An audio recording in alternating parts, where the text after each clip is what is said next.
One for Mum, one for Dad, and one for the country. And there has never been a more exciting time to be an Australian. Budgets are about choices, Fran, and you show what you value through the choices you make. Dead, buried, cremated. This is coal. Don't be afraid. Don't be scared. The treasurer. Australia's basically done for. We'll just end up being a third-rate economy. You know, a banana republic. How good is Australia? Just follow the money.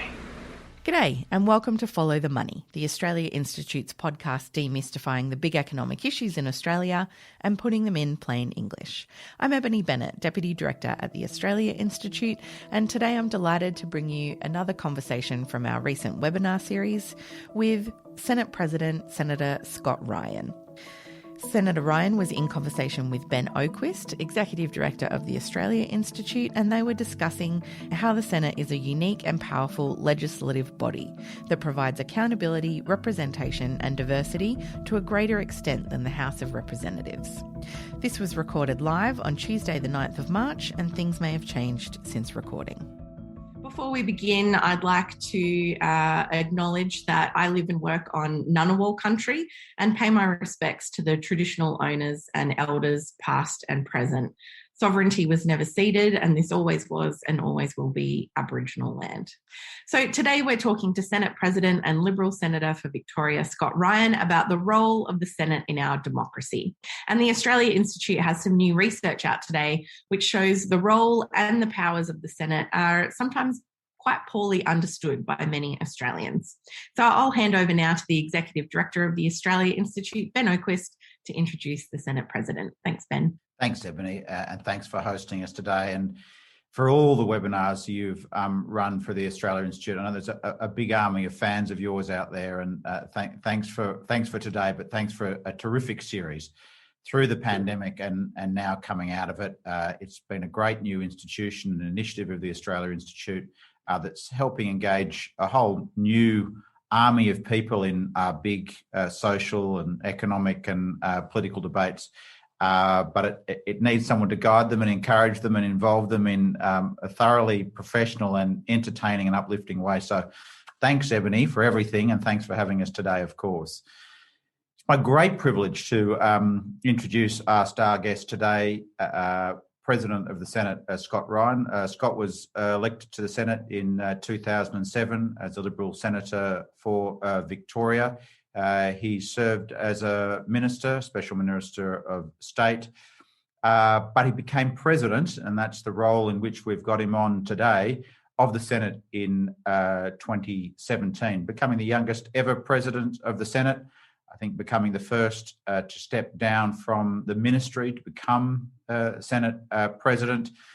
And it'd be fair to say that Senator Ryan, the President of the Senate, is a champion of the Senate, its role, its function, what it gives to Australian democracy.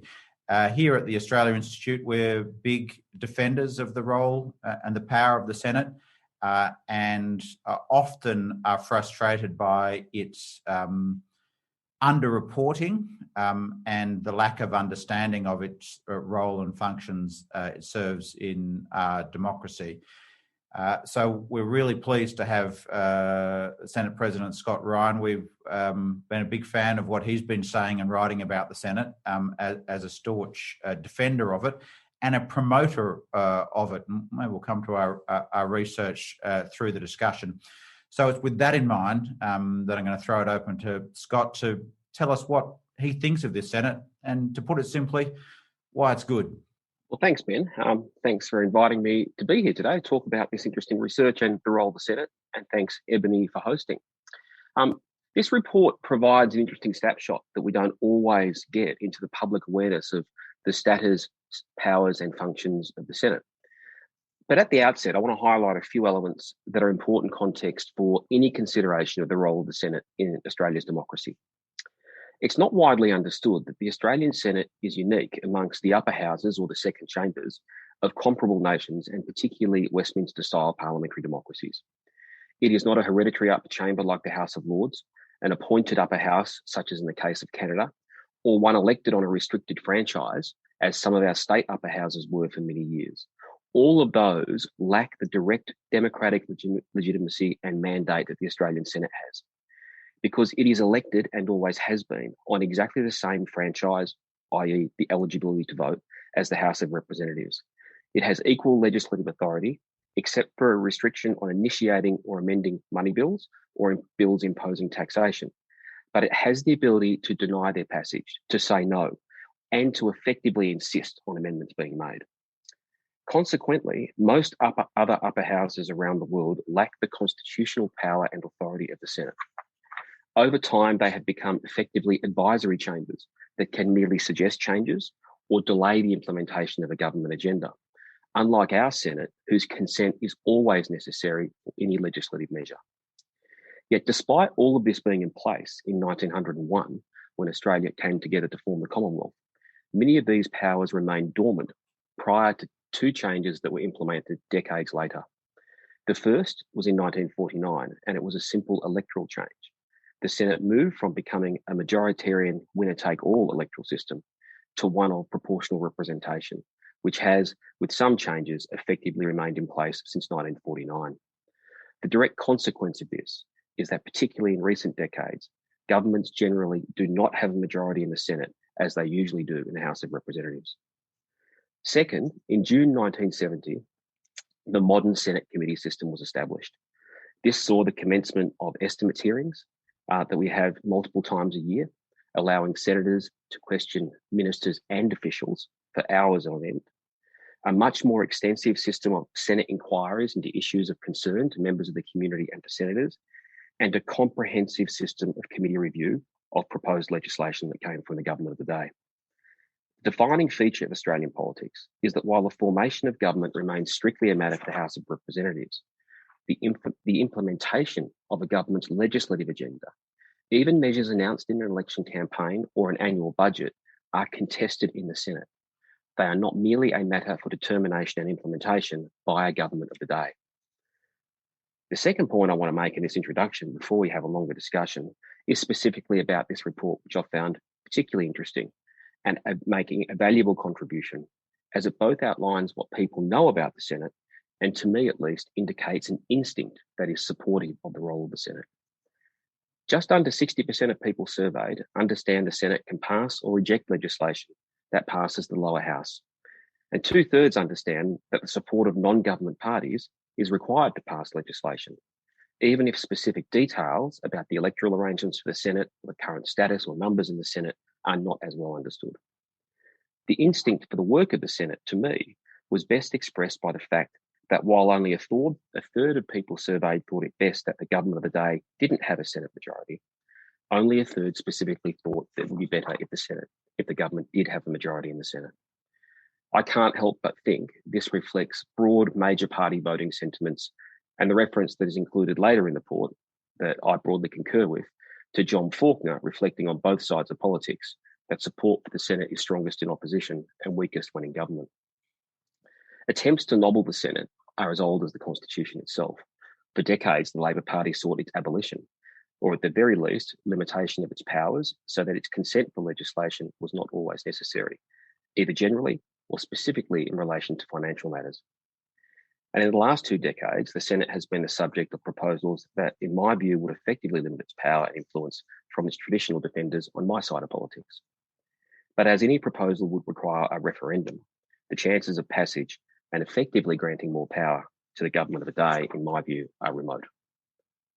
This report outlines, however, that while the instinct is there for the work of the Senate, as with what we would so broadly describe as civics generally, we always have room to improve the level of general understanding of how our institutions work. Our system of government through the House of Representatives provides for specific geographic representation and the general formation of stable government, while the Senate ensures the voices of others are heard in the implementation of any government's agenda. To me, this combination represents the best of both worlds, avoiding the lack of democratic legitimacy I find within proportional electoral systems for the formation of government, but ensuring that there are limits on the majoritarianism that is more common in single-member electorate democracies, such as the House of Representatives or the House of Commons. I'm sure we can discuss these and other related matters further, but I'd like to congratulate Bill and Ben for pulling this report together to help increase understanding of not only what is critical to our parliamentary system, but also something that is unique to Australia. Thanks, Ben. Thank you. Ben's got a copy of the report there, and I think Hayden has posted a link in the chat to where you can find it on the Australia Institute website. But Ben, I might come back to you there. What were some of the things that stood out to you from this report about what people don't know or don't understand about the Senate? Because as Scott Ryan has said just there, it does have that unique ability to block or amend legislation, to inquire into things that perhaps the government of the day doesn't necessarily want inquired into. Was there anything that shocked you in the results? Yes, Eb, thanks. And I start by saying I think it's the first, this report, which looks at a number of things, including these community attitudes and knowledge about the Senate. It's the first real big deep dive into community attitudes that we've been able to find on the Senate. And I guess it's a bad news story, this report, which is the good news is that the Senate is powerful, and through that power, just described by Scott Ryan, is doing a number of good things for our democracy, providing accountability, but also diversity through that proportional representation structure in particular.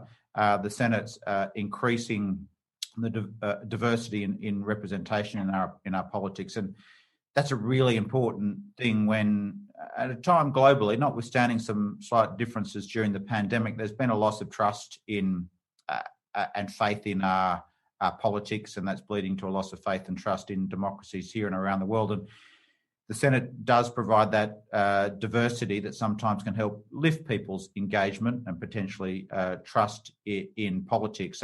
For example, the Senate is made up of 50% men and 50% women at the moment, where you look at the House of Representatives and it's only 30%. So that in itself tells you something really important about the Senate, and especially right now, to think that here is a chamber that's ahead of the curve, that has got to 50% representation. And I do think that's partly as a result of the proportional representation system that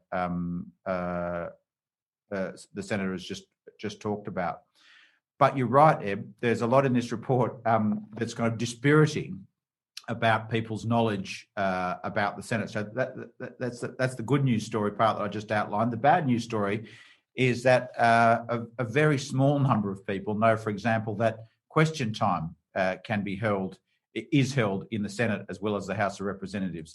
A very small number of people even know that ministers can come from the Senate. We've just outlined Scott Ryan's history, and of course he was his engagement with politics has been through the Senate, but he was a minister. So people don't even know that senators get the same amount of pay as members in the House of Representatives. So there is a lack of knowledge about the Senate, and people don't even know that the government, when the government has a majority or not.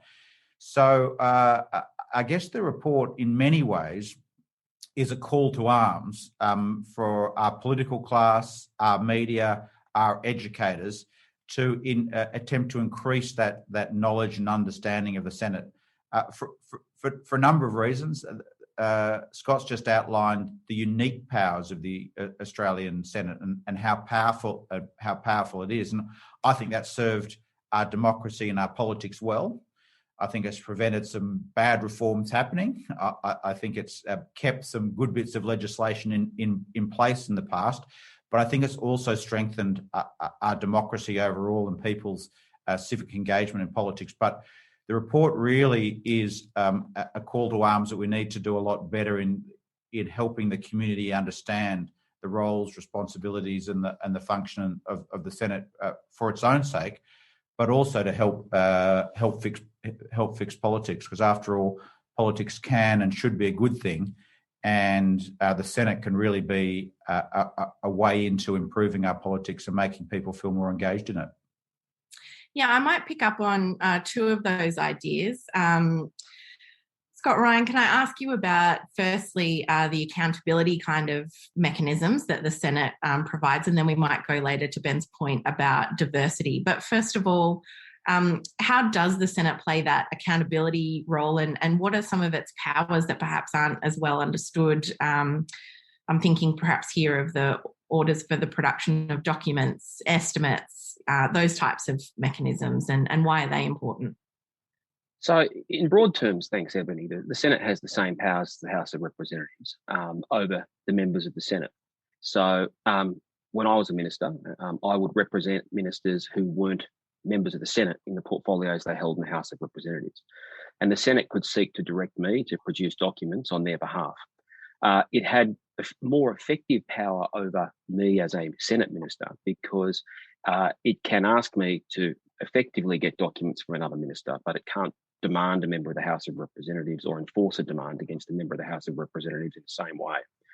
What I will say, though, is that the Senate's power to demand documents with notable exclusions, such as, top secret documents or security reasons or cabinet documents, can bring political attention to a particular issue. And one of the key accountability measures of the Senate is being able to bring attention to a particular measure. Because when the Senate is investigating something or asking questions about something or holding a committee hearing into a particular issue, whether that be about government administration or whether that be about an emerging issue the government might not be dealing with, then we do find that you have a place for stakeholders and experts and people with an interest to come forward and present their views. And that gets attention through groups such as yourselves, through other think tanks, through the media. So it does increase the level of public awareness, and it provides a forum for different views to get that public attention. Personally, one of the things that I have not seen anywhere else in the world in a parliamentary system is Senate estimates. And for 4 weeks a year, the Senate doesn't sit in the same way the House does, but from 9 a.m. to 11 p.m. for effectively 12 hours a day when you take out the breaks, it allows senators to not just ask questions of ministers and their representatives, but to directly ask questions of officials, of public servants, of government agencies. And that degree of scrutiny, that time that allows for quite exhaustive questioning, and sometimes it can go on for extra days, is something that ensures a degree of accountability of administrative decisions and the development of policy that I don't see in any of our state parliaments, and I really don't see in other parliamentary systems around the world. There's nothing quite like estimates. And when you speak to people overseas, particularly those who are involved in committees, they're quite amazed that Australia has developed this system. I might also say that the Senate has got a special committee at the moment that's running into investigating and overseeing the government's response to COVID. It was put in place last year by the government and the opposition jointly. It has an opposition or a non-government majority. It is chaired by a non-government senator.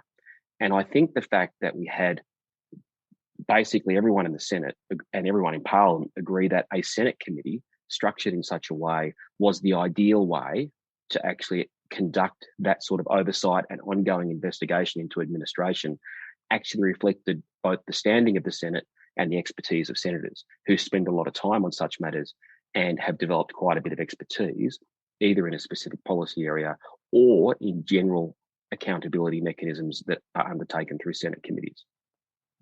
The other thing that I wanted to ask you that Ben mentioned was the diversity in Parliament. And I think that you've talked about both the representation of minor parties and perhaps geographically remote areas. But you've also said that the usual complaint from governments is that they can't get legislation through. But I don't think having to generate wider consent than just one's own party is a bad thing. Can you just expand on those comments and why you think diversity is a strength of the Senate? So I've generally had a view that incorporating wider views into determining public policy decisions is in principle not a bad thing. I have always thought that one of the reasons that we haven't had the same level of dissatisfaction expressed in Australian politics, and there are many reasons, we've had a better economic situation, a whole range of factors, has been that our federal parliament is not winner-take-all politics. It doesn't matter you can win an election, but you still have to negotiate a little bit to get your agenda through. You can announce a budget, you can announce policy change, but you still have a forum whereby opposition views or different views can have a hearing, whether it be through the Senate itself, voting on legislation or committees. And I personally think that in Australia, a lot of people take a little bit of faith from the idea that it may not be their particular chosen government, may not be their particular chosen policy, but the fact that they're aware there needs to be some to and fro will lead to greater acceptance of policy outcomes. I think it leads to greater stability. It means that I don't think we've had the wild swings in policy. So to use Britain as an example, after World War II, they started nationalising things. Come the 1980s, they were privatising things. Australia never quite went as far either way. So the need to take into account other views, in my view, and have a bit of compromise has led to a bit of moderating effect on politics. The other thing I'd say is, and Ben rightly mentioned, the gender balance in the Senate is 50-50. We're coming up later this year to the 50th anniversary of Australia's first Indigenous parliamentarian, Neville Bonner, appointed to the Senate in June 1971, I think it is. And of course, the second Indigenous senator, as you highlight in the report, member of Parliament, was also a senator in Aidan Ridgway. And since then, we've had obviously a number of other Indigenous parliamentarians elected as well. Generally around the world, I remember reading some research a long time ago that proportional representation list systems did tend to get up to representation of traditionally underrepresented people and groups faster than single member electorate based systems. This is 20 years ago. I read this when I was still studying. And so if that holds, then it's natural that you would expect the Senate to reach these things first, because that tended to have been the example, I understand, if I can recall correctly, in Europe and places like that, compared to, or continental Europe, compared to, say, the House of Commons and the United States. So that isn't surprising if that research holds, but I think that representation of views, places, and people, the system is stronger through having that. The system is stronger through the inclusion of more voices. So, you want to comment on that? Yeah, I just wanted to ask about the proportional question, because you touched on these two things. One is the power of the Senate as an equal chamber, which is unusual to be fully equal, and this proportional representation. And I think it's the combination of both that makes the Senate so important. It's no use giving people a voice in a chamber that doesn't have any power. It won't have the status and it won't be listened to, because there's plenty of opportunity for people to have a voice. But what gives something a real voice is that it has power behind it. And I think that's sometimes misunderstood when people say, oh, well, let's just give the Senate some say, but not the power to block. Ultimately, that would disembowel the Senate, and you would start no longer hearing those voices because the media wouldn't take them seriously because they didn't have real power behind it. And the other is that proportional representation. I wanted to ask how deep you think the commitment to proportional representation is around the Parliament for the Senate, because it's not something that is overly loved by some political parties, and there are reforms being proposed from time to time to limit or change the proportional representation. How deep do you think that commitment to proportional representation is, and do you see any threats to it in the future? There have been proposals. I think John Howard had one to enable a joint sitting of the Senate and the House to resolve legislative conflict without having an election. That wouldn't have changed the electoral system of the Senate, but in my view would have weakened it, because with a large enough majority in the House, a government of the day could wait out the Senate's power and then overwhelm it at a joint sitting. We currently have that process in place, but we have it with an election intervening, so the people make the choice. And I think that's quite a good balance between democracy and encountering, including minor parties and diverse voices. The election there being the key. The only recent proposal was one from a colleague in the House that said we should get more senators out of the cities into the country and divide the states up on a geographic basis. And that would further malapportion the only real democratic legitimacy problem I think the Senate has, which is that there are 15 times as many voters in New South Wales, I think, than there are in Tasmania. And so the number of votes that elect a senator from Tasmania is dramatically fewer than the number of votes that elect a senator from New South Wales. And there's no way around that. That's the history. That the Senate was necessary to form the Commonwealth of Australia. I can't foresee any situation where the states, more than 4 of the states, would vote to effectively change that arrangement. And you would, in fact, need every single state, I think, to agree to change the equal numbers of senators.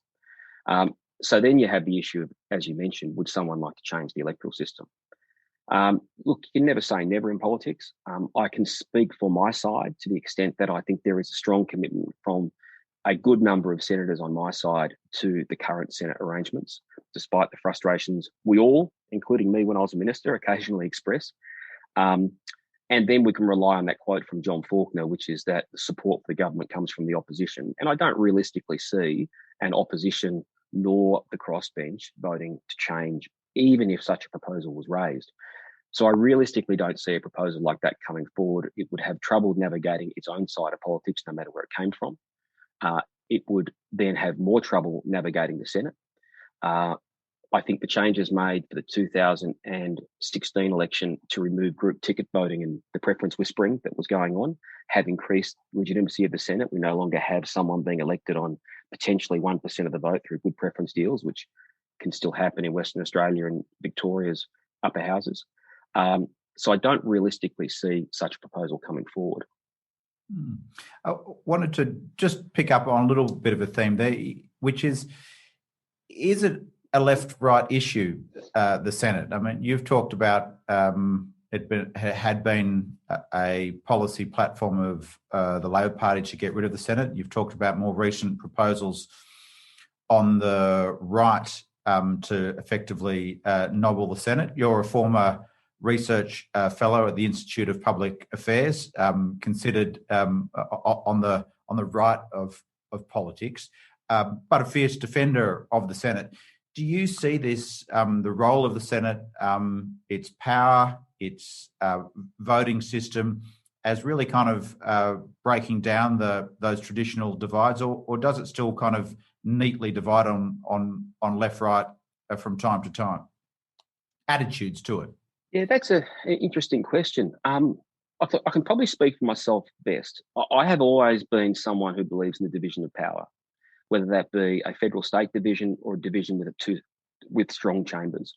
That's always been my instinct, that a smaller group of people possessing more power is not something I support. Now, as someone who's a pretty free market, small government liberal, that probably wouldn't surprise a lot of people. But Australia also has historically a strong majoritarian culture. So the Labor Party's support for the abolition of the Senate for many years, and I think it was dropped about mid-20th century, was based on the idea that, quite frankly, like the House of Commons, there should be one supreme chamber of parliament, full democratic legitimacy, and that is the most democratic way to do things. And if anything, that reflects the arrangements in the United Kingdom, where the House of Lords can't block any legislation now, and since 1911 hasn't been able to block effectively a financial measure.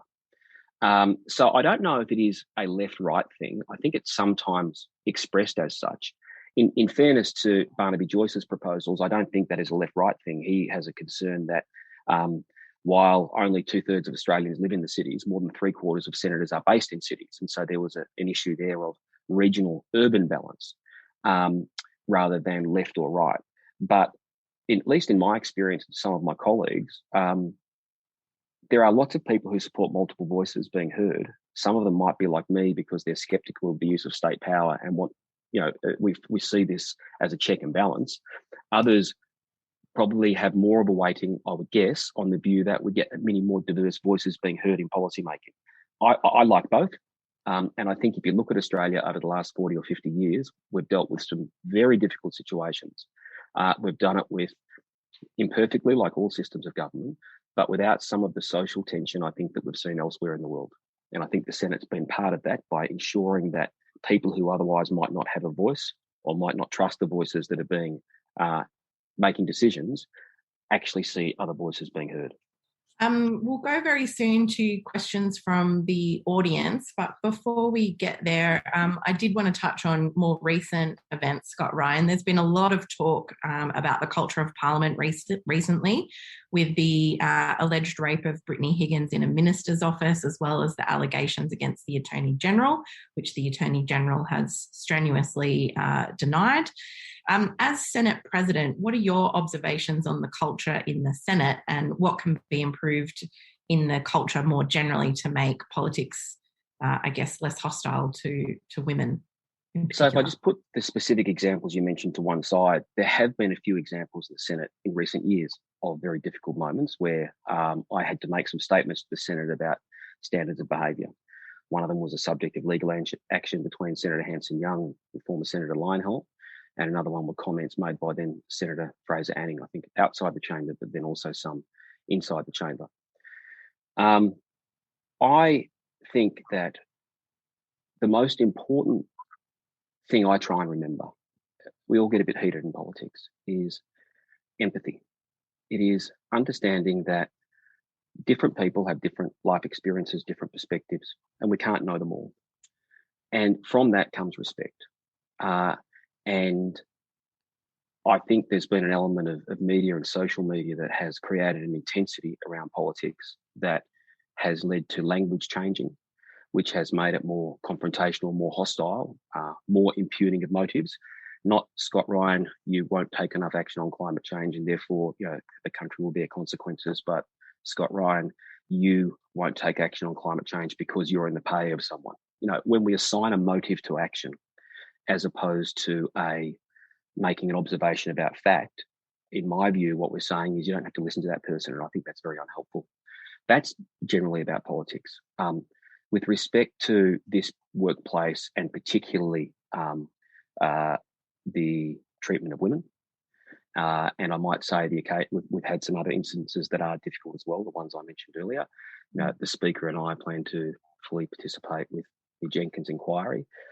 This is a workplace with a lot of different authorities.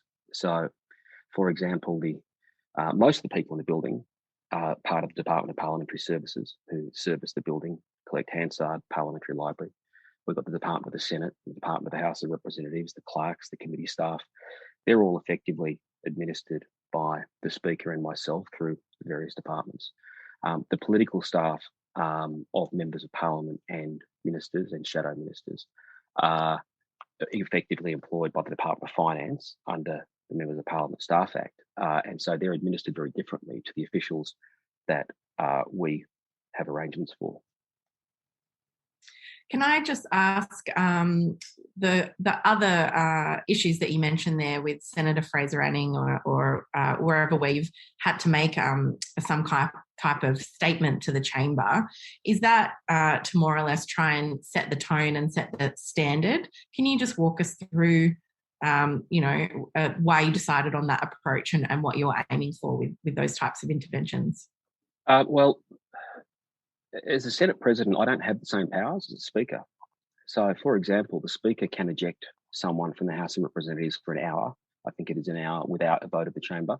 I don't have that authority. My observation is the difference between being President of the Senate and Speaker of the House is the Speaker rules with authority. I have the power of acquiescence and consent. And so when things occur that I think are inappropriate, I try and say so. Or I will try and draw attention of the chamber and all its members to what we aspire to, which is represent the interests, views and experiences of those who send us here, as well as understand the perspectives of those who didn't vote for us, I should say. So that's what your role is as a chair. I don't have a particular rule-making power or, as I said, the power to eject someone. So, without meaning to judge or comment specifically on any particular incidents in the chamber, that's my job as sort of the person who occupies and the custodian of the rules of the Senate. Do you think the Senate is a better or worse place for women than the House? And do you think it's a better or worse place for women now than it was 10 years ago? In all honesty, I can't compare it to the House. I've never spent time there. And in fact, virtually all the time I've spent in the building before I was a senator was working on this side as opposed to on the House of Representatives side. And to be honest, while I could make some observations, it's hard for me to provide a direct answer as to whether it's better for women or not, because I'm not a woman. I think politics has got a lot nastier. My friends on both sides, the stuff that they get through their offices and social media and the observations, they're nasty to everyone. They are worse for women. They are worse for people. Having spoken to people, some of the anyone that comes from a different racial background, Indigenous person, just seems to cop more abuse. It's unpleasant for all of us, but some of the stuff on social media it has really surprised me. Things are said that I think one thing we've all learnt is that social media has allowed some people, to express views that I didn't think really existed that much anymore. That's been the surprise. Now, I don't mean to sound naive there, but I know some of my friends who are women have been ministers. Some of the stuff I've seen them cop has just been extraordinary. And I didn't see that 20 years ago. Yeah. Well, we might go to questions from the audience now. I'll kick off with a kind of a big picture one from Nathan Chapman. He asks, what are the pros and cons of a unicameral system such as in New Zealand compared to what we've got in the Senate?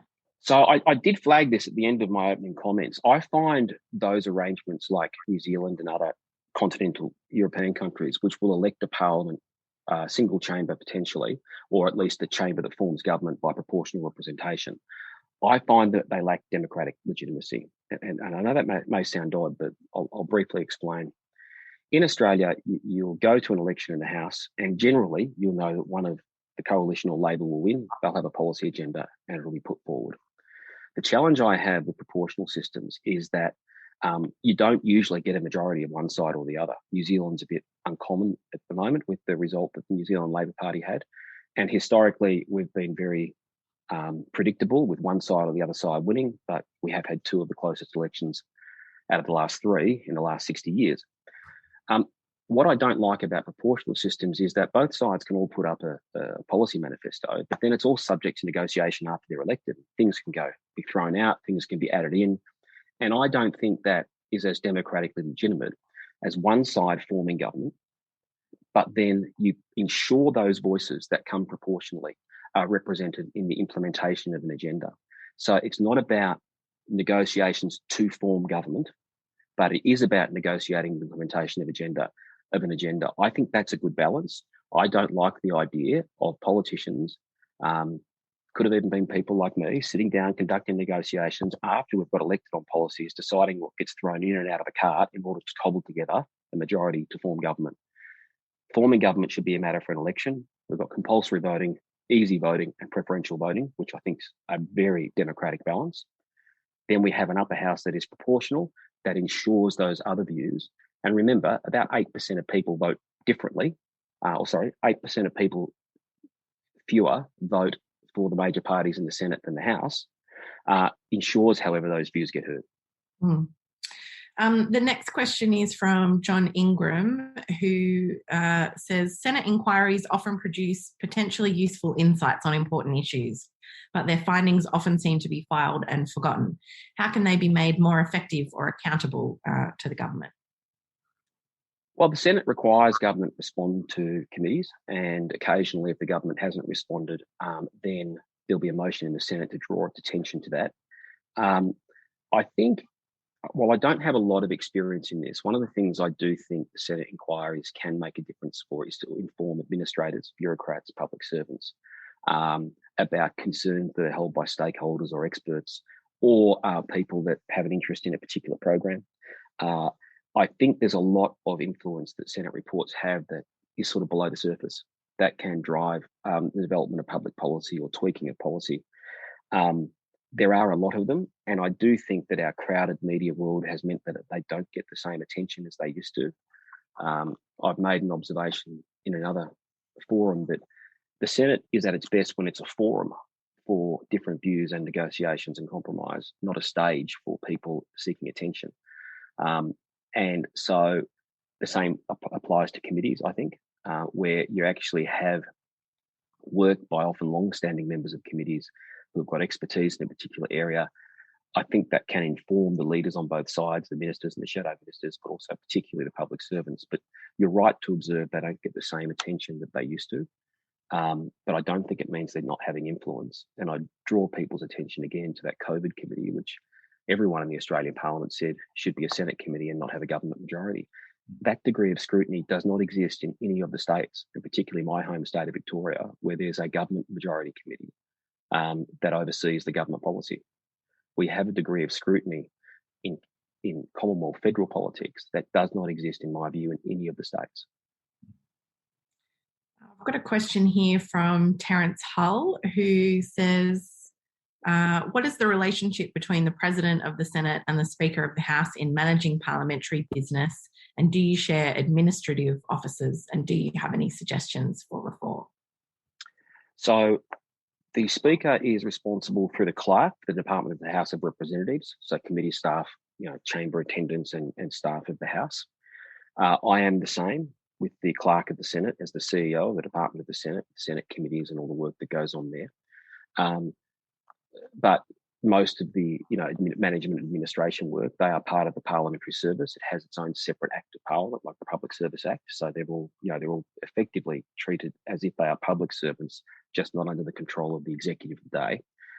Jointly, the Speaker and I are responsible for the Department of Parliamentary Services, which is most of the staff in the building. And that arrangement was put in place just over 20 years ago, maybe a quarter of a century ago, combining three other departments. It's a challenging workplace, but I think it's reasonably effective. And I don't have any specific proposals for change to those arrangements.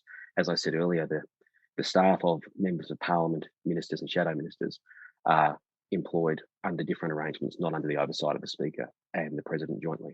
But I'm lucky. I've known Tony Smith for decades. We get along very well. So as I say to him, his only flaw is that he supports the wrong football team. But other than that, friends, so that does make it easy.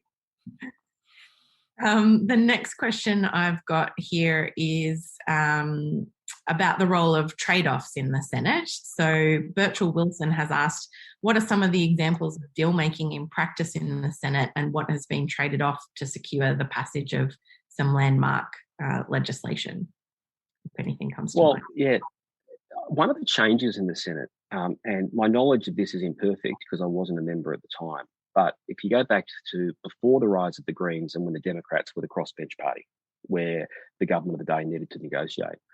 In the last term of the Keating government, they needed both the Democrats and the Greens from WA, I think, the two Greens. But when John Howard came to office in 96, if he couldn't get Mel Colston and Brian Harradine, he effectively needed the Democrats. And the obvious example there was the success of, after the 98 election, legislating the tax reform program with the goods and services tax, but the Democrats insisted that fresh food and a couple of other things be taken out of it, so it wasn't quite the same as it was taken to the election. What has changed since is that my memory is that the Democrats essentially had a different negotiating strategy, which was to negotiate on the terms of the bill rather than ask for a trade-off in an unrelated policy area. And that has been the change since the decline of the Democrats. And I'll let other people judge whether that's a good thing or a bad thing. I'll make the observation. But for example, when Julia Gillard legislated the carbon tax, or there were trade-offs, like I think Clean Energy Finance Corporation and other things were brought in, broadly related. So now the negotiations and trade-offs tend to be outside, include aspects of things outside. It might be, for example, people negotiate over the formation of a Senate committee inquiry into a particular issue. That's something that, some of the parties and opposition and crossbench have occasionally been very keen on. That might allow them to bring attention to an unrelated issue. But yeah, that does tend to happen more now than it used to. Ben, did you have any comments on that as someone who worked in the Senate for many years? Yeah, I think that really is an interesting observation. And of course, at one level, that seems kind of reasonable enough that the negotiation should be just about a piece of legislation. On the other hand, the more things that are being negotiated, the more things that are on the table can allow negotiations to go more easily because people's different agendas and different interests can be accommodated when you're discussing a broader range of issues than a narrow one.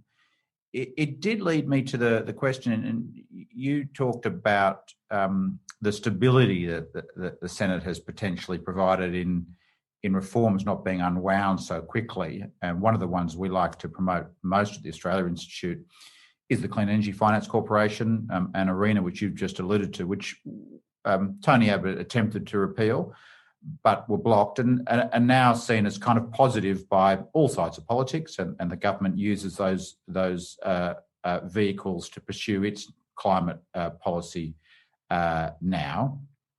On the other hand, you do hear rhetorically from all sides of politics, and not just Paul Keating and his most famous unrepresentative swill line, that the Senate, and I think it's kind of a cheap narrative, but the idea that the Senate is a handbrake on reform in Australia, that it's holding back politically difficult reforms, and I think it's often talked about in the economic context. What's your view of that? So this is where I'll try and take a step back from my own worldview. I wasn't a fan of the Clean Energy Finance Corporation. Probably wouldn't surprise anyone. I didn't like an earlier proposal, I think, in 2008 for a bank to help the property industry, publicly funded measures in that sense. But if I take a step back from my own worldview, let's be honest. Reform means an agenda being implemented by someone. Your idea of reform may be very different from mine. So whether it holds back reform or not, I don't think is the test. Does it require greater level of participation and acquiescence or support for measures that affect substantial numbers of the population? I think that's a good thing. Now, that makes it harder for me to do things I want. Then my job is to persuade more people. My job is to win more elections. But I think if you look at the example of what happened in the UK in the late 40s, there was one election result in 1945, and the country was profoundly different a few years later when industries started to be nationalised, which took decades to unwind. Yet in Australia, we also did undertake pretty substantial economic reform in the 80s. And I think we did it successfully and without some of the social dislocation of other parts of the world, including it wasn't as brutal as for example, what happened in parts of the UK or parts of New Zealand. So the idea that I'm required as an advocate for change to get more people on board, I don't think is a bad thing, even though it is occasionally frustrating. I think Harry Evans used to say something similar about the Senate sometimes saving government from itself.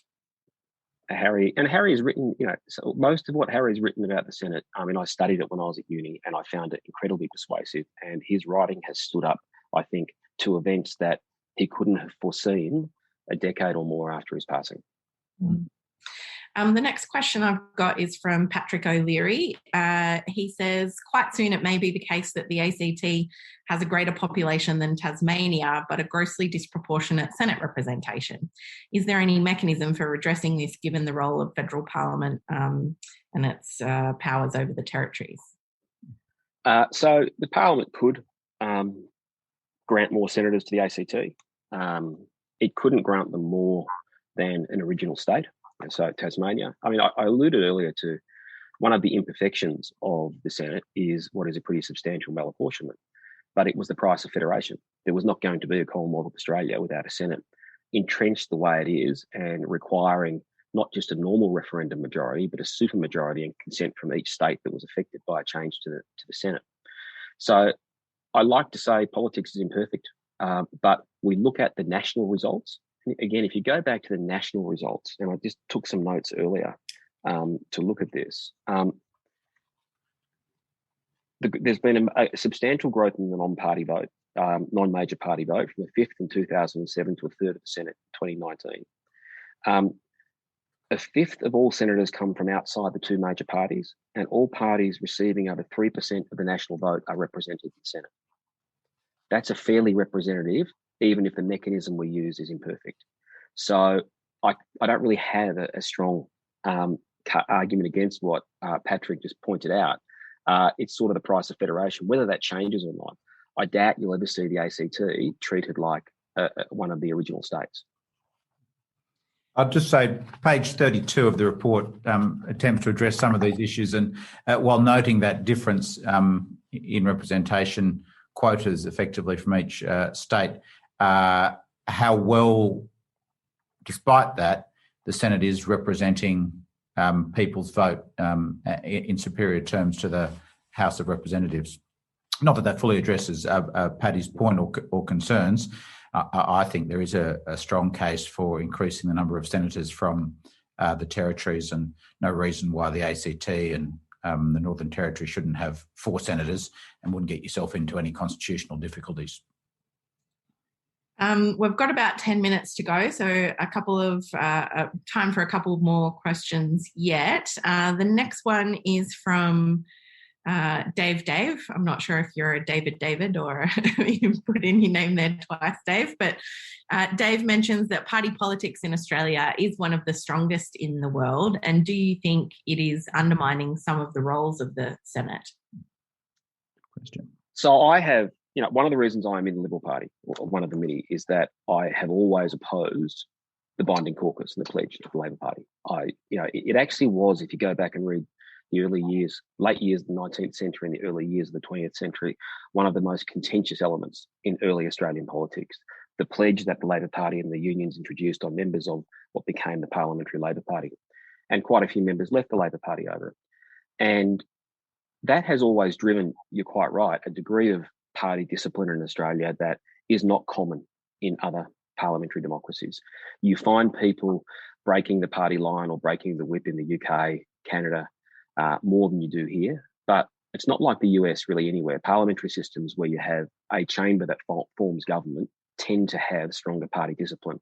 And in fact, a lot of academics would argue that is one of the reasons parliamentary democracy is a superior form of government than a separated executive legislature model such as in the US. Now, we don't have enough time to go into that. There's lots of views on it. But it is an issue. I do think, however, that again, it's something that the Senate, through having a lot of diverse voices and a proportional system, does mean that we have more of those expressed and represented in debate, even when we have strong party discipline. And Ben would probably remember, at least on my side of politics, the Senate and senators have often had historically a much looser connection with party discipline than members of the House.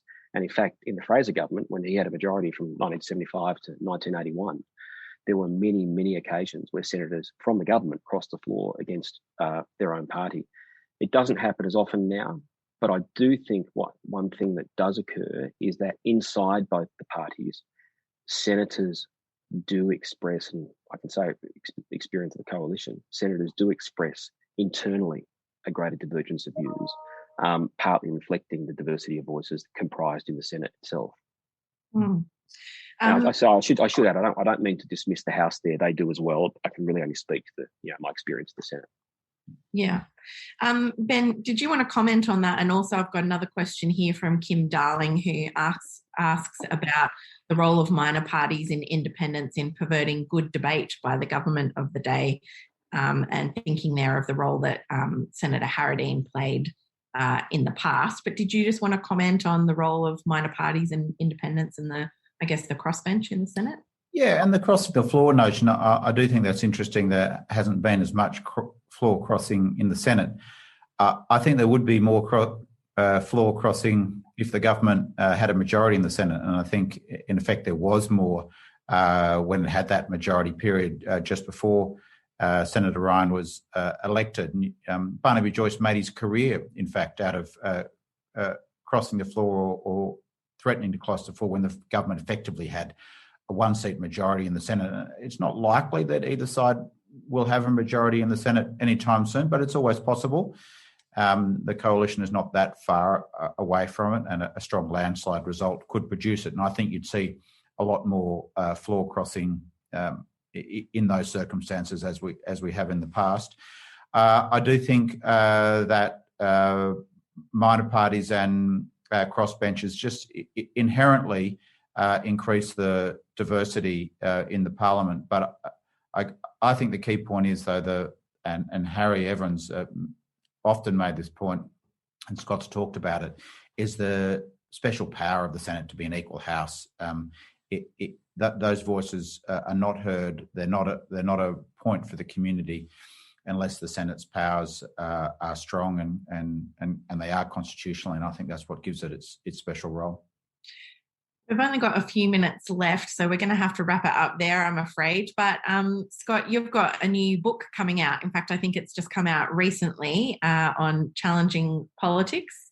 Do you want to tell us a little bit about that? Yeah, look, I think it's being released on Thursday night officially, or maybe it was last week. It's part of a series that Monash University is publishing in the national interest. I think there are 8 coming.